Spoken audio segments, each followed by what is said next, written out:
नमस्कार, मैं हूं सैफ। आप देख रहे हैं न्यूज़ फॉर सिटीज़न। मेरे साथ है प्रशांत जी और ये जनता जंक्शन चलाते हैं बिहार के अंतर्गत। और अभी हम जानने की कोशिश करेंगे कि ये जब से बिहार जनता जंक्शन चला रहे हैं, बिहार में और भी कई जगहों को कवर करते हैं, यहाँ की राजनीतिक व्यवस्था को समझेंगे। इवन ये भी चीज़ समझेंगे कि यहाँ तक जो जनता जंक्शन यहाँ तक पहुँचा है, अप्रोक्स 2.5 लाख सब्सक्राइबर हैं इसके, तो कैसी इनकी स्थिति रही है, किस तरह से यहाँ तक पहुँचे, इन तमाम चीज़ों पर हम बात करेंगे। नमस्कार भैया। नमस्ते। 2.5 लाख सब्सक्राइबर यूट्यूब पर है और फेसबुक पर इस महीने का हम लोग का व्यूअरशिप था 18.5 करोड़ 28 दिन में। और बिहार की आबादी है 13 करोड़ और हमारा व्यूअरशिप था 18.5 करोड़। मतलब ये कि बिहार के अलावा भी हमें लोग देख रहे हैं। और यूट्यूब और फेसबुक का अगर व्यूअरशिप मिला दे सिर्फ सैफ, तो ये लमसम 20 करोड़ होता है महीने का। बहुत बहुत शुभकामनाएं भैया। बहुत शुक्रिया। भैया कह रहे थे कि यहाँ तक जो जनता जंक्शन पहुँचा है उसका क्या कारण है, किस तरह से पहुँचा है? कारण ये है ना कि हम लोग लेफ्ट राइट नहीं करते हैं दोस्त। बात है कि आप याद करिए, आपको हम पूरा समझाते हैं मोडस ऑपरेंडी। 2020 के कोरोना के चुनाव में हम लोग यहाँ पे आए थे। आप बात समझिएगा, 2020 के कोरोना के चुनाव में जब हम यहाँ आए थे तो यहाँ पर बहुत स्थापित मीडिया हाउस पहले से था। तो हमने क्या किया, हमने बिहार के बंद 80 ऐसे इंडस्ट्रीज़ को कवर किया जहां कोई मीडिया वाला नहीं पहुंचा था। उस वक्त मोटरसाइकिल से हम लोग घूमते थे। 2 आदमी थे, कमर में घाव हो गया था मोटरसाइकिल बैठे बैठे।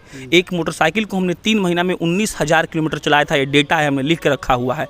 और हमने 3 महीने में 80 इंडस्ट्री को कवर किया। 80 चीनी मिल थे, कपड़ा मिल था, सूत मिल था, बेल्ट का फैक्ट्री था, जो कोई मीडिया वाला, कोई स्थापित मीडिया वाला वहाँ नहीं गया था, वहाँ हम लोग गए थे। और उस वक्त हमारी व्यूअरशिप हो गई थी 5 करोड़ एक महीने की। और आज 1.5 साल बाद खड़े हैं, 1 महीने की व्यूअरशिप है 20 करोड़।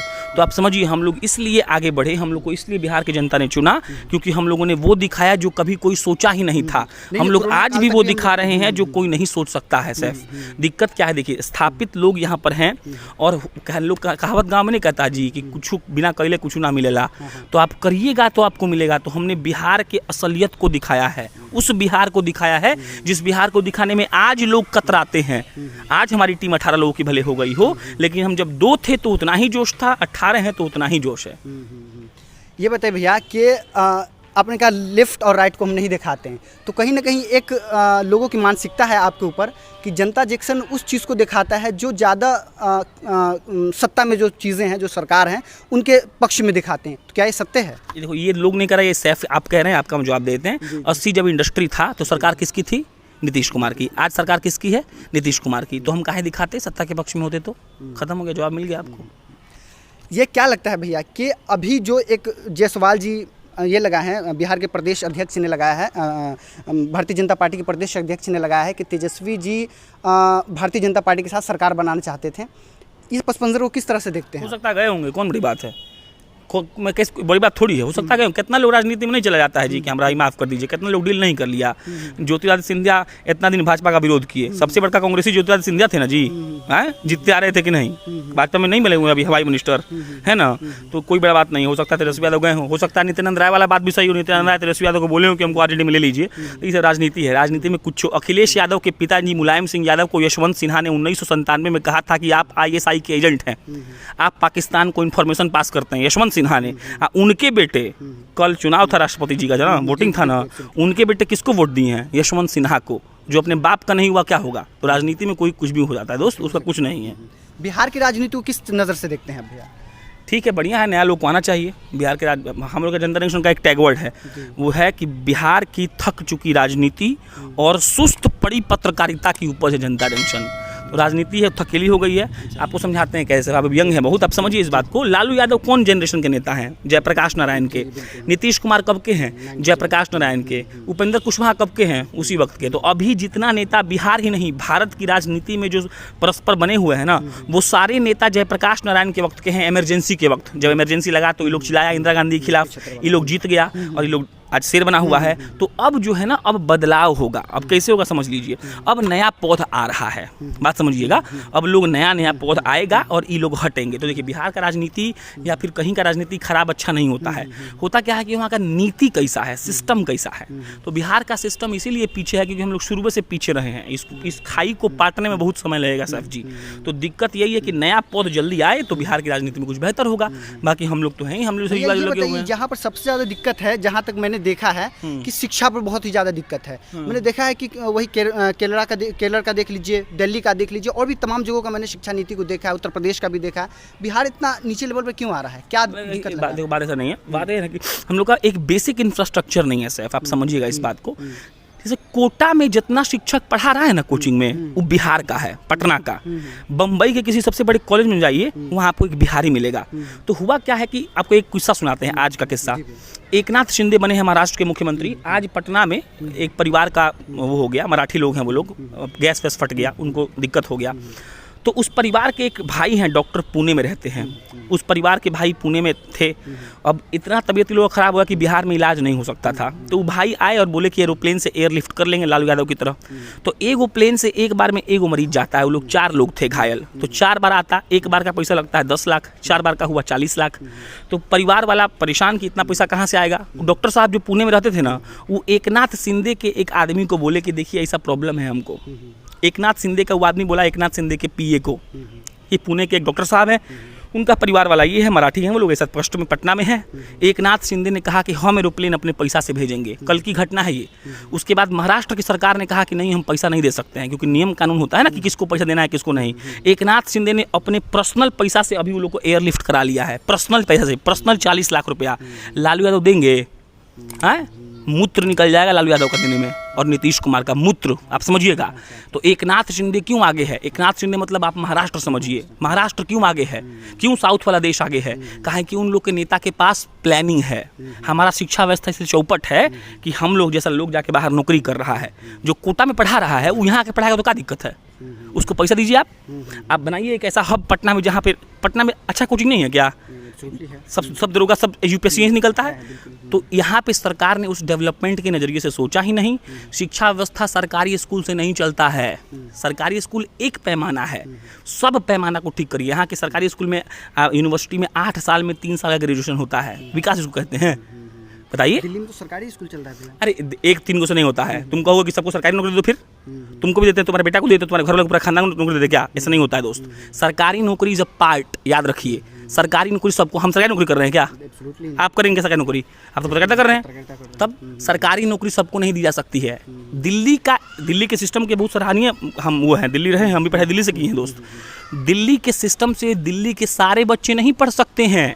वो बच्चे जिनके पास पैसा नहीं है वो पढ़ सकते हैं। आपने गलतफहमी दूर करिए। आप दिल्ली के स्कूल में बिजनेसमैन का बेटा पढ़ जाएगा सरकारी स्कूल में? एब्सोल्युटली जाता भैया नहीं जाएगा। आपको नहीं पता है तब। जिसका बाप कमा रहा है 5 करोड़ महीना, वो सरकारी स्कूल में नहीं जाएगा पढ़ने। आप समझिए, सुनिए, आप ध्यान सुनिए वैसे अपनी बात को। होता क्या है दोस्त, आप लोग एक परसेप्शन बना लिए हैं कि सरकारी स्कूल, सरकार उसमें स्विमिंग पूल बनवा दे। ऐसा नहीं होता है, ठीक है? समझिए बात को।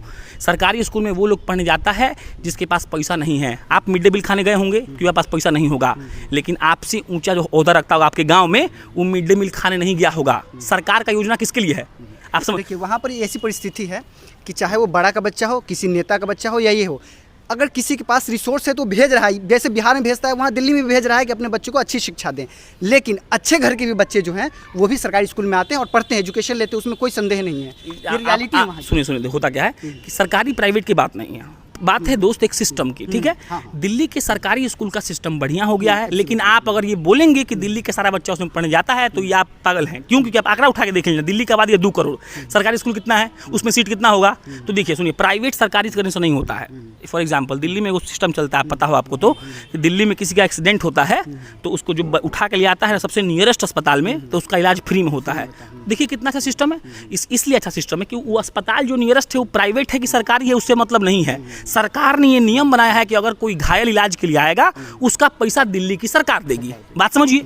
अब वो प्राइवेट है कि सरकारी से मतलब है नहीं है ना, तो प्राइवेट सरकारी मत करिए, बात सिस्टम की करिए। बात सिस्टम ये है कि बिहार के पटना में, बिहार के पूर्णिया में कोई शिक्षा का हब होना चाहिए। सरकारी नौकरी दुनिया में और भारत में हर लोग को 135 करोड़ आबादी है, तो सरकारी नौकरी सबको नहीं देंगे ना। शिक्षा को ठीक करने के लिए प्रशांत भैया क्या कुछ नहीं हो सकता। शिक्षा को ठीक कर, मुख्यमंत्री को बदलिए, शिक्षा ठीक हो जाएगा। इसमें बहुत हम क्लियर कट है।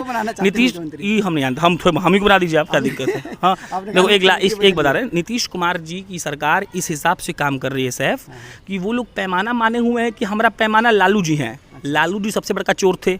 अब नीतीश कुमार क्या है कि चोर हैं, उनसे कम चोरी करते हैं।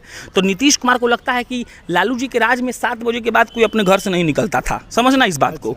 तो नीतीश जी को लगता है कि हमारे राज में तो लोग 7 बजे के बाद घर से निकल रहे हैं, हो गया विकास। लेकिन ये विकास नहीं है।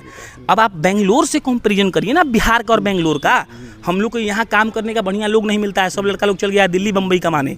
तो बात ये है कि हमको लगता है कि एक बहुत दूरदर्शी नेता जो बहुत फ्यूचरिस्टिक सोचता हो, उसको पता हो कि बिहार का विकास कैसे हो सकता है, उस हिसाब का नेता यहाँ पे आएगा। लास्ट लास्ट सवाल है भैया कि बिहार जो है ना भैया कई नज़रियों से आगे बढ़ सकता है, उसमें कौन कौन सा मुख्य नज़रिया है ये बता दीजिए। देखिए पता है क्या है, हमको लगता है कि पहले बिहार का इन्वायरमेंट बदलना पड़ेगा। देखिए सब लोग का अपना पक्ष होता है। हम एक युवा हैं, अभी शादीशुदा नहीं हुए हैं, हमको पता है कि दुनिया कैसे आगे बढ़ रहा है, दिल्ली कैसे। तो मेरा नज़रिया ये है कि ये शिक्षा स्वास्थ्य तो ये आज़ादी के 75 साल बाद शिक्षा की बात करोगे तो मर जाओ ना डूब के पानी में। हमको लगता है इन्वायरमेंट बदलिए, जैसे मरीन ड्राइव जो बना है, हमको लगता है वो एक डेवलपमेंट है। वहाँ पर 5 लाख रुपए का सिर्फ आइसक्रीम, अंडा और ब्रेड बिकता है रोज। That is called economy. 1.5 crore का इकोनॉमी हुआ। आप सोचिए वैसा स्पॉट बन तो क्या। और डेवलपमेंट करिए। डेवलपमेंट में कैसे हुआ डेवलपमेंट में क्या करिए कि जो लड़का लोग हैं ना बाहर का, उन लोग को ऐसा कुछ चार्म दीजिए कि वो लोग यहाँ वापस आए। यहाँ का माहौल वैसा करिए। माहौल वैसा कैसे करिएगा? बड़ी बड़ी कंपनियों को इन्विटेशन दीजिए, HCL को बुलाइए, मल्टीनेशनल कंपनीज को बुलाइए। जितना भी बेंगलोर में बैठ के जो लोग IT का काम कर रहे हैं ना, आधा बिहारी है उसमें, तो वह बिहारी पटना में क्या नहीं काम कर सकता है जी। तो उन लोग को बुलाइए, बाकी शिक्षा स्वास्थ्य पे ध्यान देते रहिए, हो जाएगा ठीक। क्या दिक्कत है? इससे हो जाएगा ठीक। आपको नहीं लगता कि वो जो टूरिस्ट प्लेस है उन तमाम को ठीक करना चाहिए? बहुत बड़ी बात कही आपने। टूरिस्ट प्लेस मतलब थाईलैंड देश नाम सुना होगा आपने, बैंकॉक कैसे चल रहा है पता है? सिर्फ टूरिज्म पे। गोवा कैसे चल रहा है? सिर्फ हिमाचल में क्या है? पहाड़ तो है खाली, लेकिन कैसे चल रहा है? सिर्फ टूरिज्म पे। तो ये नीतीश कुमार की सबसे बड़ी नाकामी है। नीतीश कुमार सहित लालू यादव सहित उनके पहले जितने मुख्यमंत्री रहे हैं सबकी नाकामी है। उन लोगों ने समझा नहीं। आज चल जाइए आप, विश्व का सबसे बड़ा स्तूप है हमारे यहाँ, विश्व का, इंडिया का नहीं, केसरिया स्तूप है विश्व का, वर्ल्ड का। बार विश्व बोल रहे हैं, ध्यान देना। विश्व के सबसे बड़े स्तूप में अभी पानी लगा होगा, लिख कर दे रहे हैं, नहीं लगा होगा तो पत्रकारिता छोड़ देंगे। अभी मेरे घर से 60 किलोमीटर दूर है, हर 7 दिन पर जाते हैं वहाँ, अभी भी उसके प्रांगण में पानी लगा होगा। विश्व का सबसे बड़ा स्तूप, जिसके यहाँ मतलब विश्व का सबसे 5वां बड़ा स्तूप होता है ना, वो पागल से उसको सजा के रखता है, उसमें हीरा मोती लगाता है, लोग देखने आता है। विश्व के सबसे बड़े स्तूप के 3 किलोमीटर तक एक भी शौचालय नहीं है, तो क्यों कोई देखने आएगा भाई? तो केसरिया स्तूप का अगर उद्धार हुआ होता तो वहाँ 1 करोड़ लोग आते हर साल भाई, और 1 करोड़ लोग आते और 5-5 रुपये खर्चा करते तो 5 करोड़ होता है खाली केसरिया स्तूप का। बहुत बात है। टूरिज्म तो अच्छा। चलिए बहुत बहुत शुक्रिया।